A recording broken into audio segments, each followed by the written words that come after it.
안녕하세요. 주식할 때 어떤 종목들을 주로 매매를 하시나요? 매매 기준이 모호한 상태에서 종목을 매수하지는 않으신지, 혹시 남들이 산다고 해서 그냥 따라서 매매하고 있진 않으신가요? 만약에 펀더멘털 투자하시는 게 아니라 차트 매매를 하신다면 차트상에서 캔들이나 이평선, 파동, 지지 저항 등등의 매매 근거가 모호하시다면은 오늘 영상을 보시면 최소한의 매매감을 잡으실 수 있으실 것 같습니다. 오늘 영상 끝까지 봐주시고 내용이 좋으셨다면 구독과 좋아요 버튼도 부탁드립니다. 오늘 영상에서 말씀드리려고 하는 거는 매매의 난이도를 확 낮춰드리려고 대표적인 급등하는 종목의 매매 기법을 최대한 이해하기 쉽게 설명을 드리려고 합니다. 이 방법을 쓰면은 좋은 점은 일단은 무엇보다 매수할 때 근거가 있어서 내가 매수해도 조금 불안하거나 그런 거를 좀 덜 느끼실 수가 있고, 무엇보다도 빠른 시일 안에 수익을 낼 수 있는 자리이기도 하고요. 또 이런 매매 기법에 해당하는 패턴들이 일반적으로 대부분의 종목에도 적용할 수 있는 패턴이기 때문에 스스로 매매할 때도 응용할 수도 있을 뿐더러 좀 쉽고 간결하기 때문에 초보자분들이나 매매 근거 타점 잡는데 어려움이 있으신 분들에게 도움이 될 거라고 생각을 합니다. 보시면은 이 기법은요, 기본적으로 대량 거래량이 수반된 장대 양봉 종목에서 적용이 됩니다. 일단 이런 거래량이 이렇게 없을 때는 들고 있어봤자 수익 내기가 되게 어렵습니다. 그래서 종목을 고를 때는 반드시 거래량이 터져주는 종목들 위주로 봐야 되고, 그 거래량이 터질 때 상한가면 더 좋고 장대 양봉이 섰는지를 확인해 주어야 합니다. 그랬을 때 우리는 급등할 때 따라서 들어가는 것이 아니라요, 이런 종목들은 이미 이평선과 거리가 많이 벌어져서 이격도가 많이 벌어졌다고 하지요. 이럴 때 매수하는 거는 추격 매수가 되는데, 추격 매수를 하는 게 아니라 하나의 파동이 끝나고 나면은 큰 상승이 있으면 그 상승분에 대한 매물 소화 조정이 반드시 나오게 됩니다. 테마주를 매매하시는 분들 보면은 이런 상승이 이미 많이 나온 자리에서 진입을 해서 하락으로 큰 손실을 보시는 분들이 간혹 계신데, 이런 자리에서는 들어가지 않습니다. 들어가지 않고 다음에 조정이 나온 것까지 기다리면서 조정이 완만해지는 구간을 기다리는 인내가 조금 필요합니다. 그래서 반드시 이런 대량 거래를 수반한 장대 양봉이 나오면 이 종목을 관심 종목에 넣어서 조정을 거쳐서 완만해지는 구간이 나오는지까지 항상 관찰을 해줘야 합니다. 이렇게 큰 대량 거래를 동반한 급등이 나오게 되면 일반적으로 하나의 파동이 완성이 됩니다. 그러면 이 시세의 속성 중에는 파동이 한 파동에 끝나는 경우보다는, 이렇게 한 파동에 끝나는 경우보다는 갔다가 이 시가 위에서 조정을 받고 두 번째 파동을 형성을 하는 경우가 대부분입니다. 그래서 이거를 상승 3파라고 하는데요. 이런 패턴은 대량 거래를 수반한 급등하는 테마주나 이런 종목들에서 많이 관찰할 수가 있습니다. 저희의 전략은 이 1차 급등 때 따라서 들어가다기보다는 2차 조정이 나온 뒤 두 번째 상승 파동이 나오는 이 3파의 초입 구간을 노려서 매수를 하면은 이만큼을 먹는 전략이 되겠습니다. 그러면은 그냥 기다리면은, 당연히 3파 나올 때까지 기다리면 어차피 따라가도 수익을 먹지 않느냐라고 말씀하실 수가 있는데, 문제는 이렇게 3파가 나올 수 있는 경향이 있는 것이지 무조건 다 나오지는 않습니다.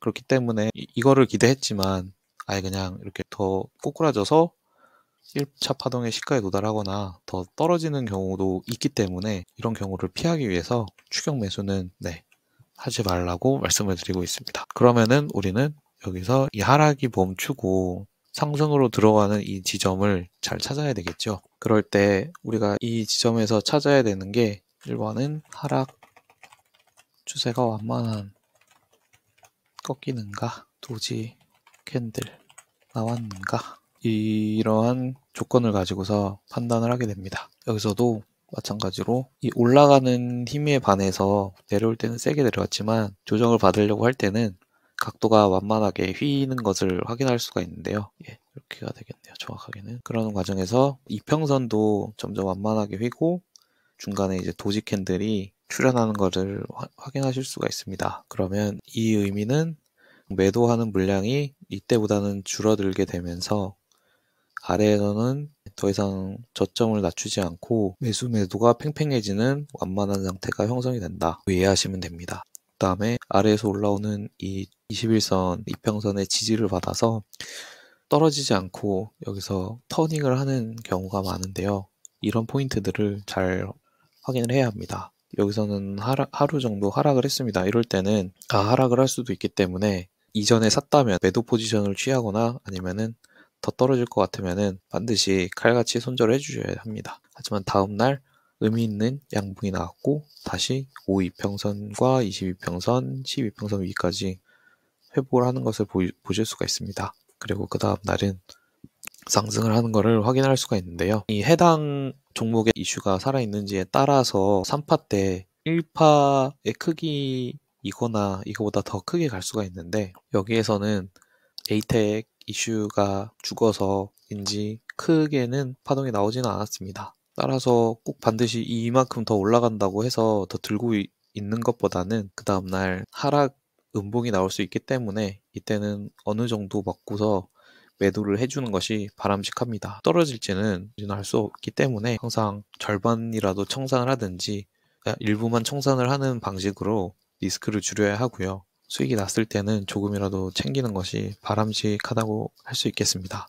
이건 제 매매 내역인데요. 이때 도지 캔들이 나오고 더 이상 저점을 낮추지 않는 것을 보고 올라갈 수 있겠다라고 판단을 하고 매도를 했습니다. 매도를 하다가 생각보다 잘 안 가고 음봉이 뜨더라고요. 그래서 일부는 청산을 했는데 다음날 이제 5일선과 22일선을 이탈하고 안 가나 보다 생각을 했는데 다음날 또 양봉이 떠서 올라오는 것을 보고서 그 다음날 추가 매수를 해서 그날 한 17% 정도 수익을 봤던 것 같습니다. 또 이거를 분봉으로 보면 좀 더 좋은데 사실 저는 5분봉으로는 타점을 잘 안 잡아서 정확하게는 30분봉이나 15분봉을 많이 보거든요. 그래서 이날 보시면은 23일부터 꾸준히 사모아서 2일날 수익을 본 거를 확인하실 수가 있는데 이때 30분봉 기준으로 241선의 지지를 받고 타고 올라가는 것을 확인을 하고 이때부터 분할 매수를 했던 것 같습니다. 하지만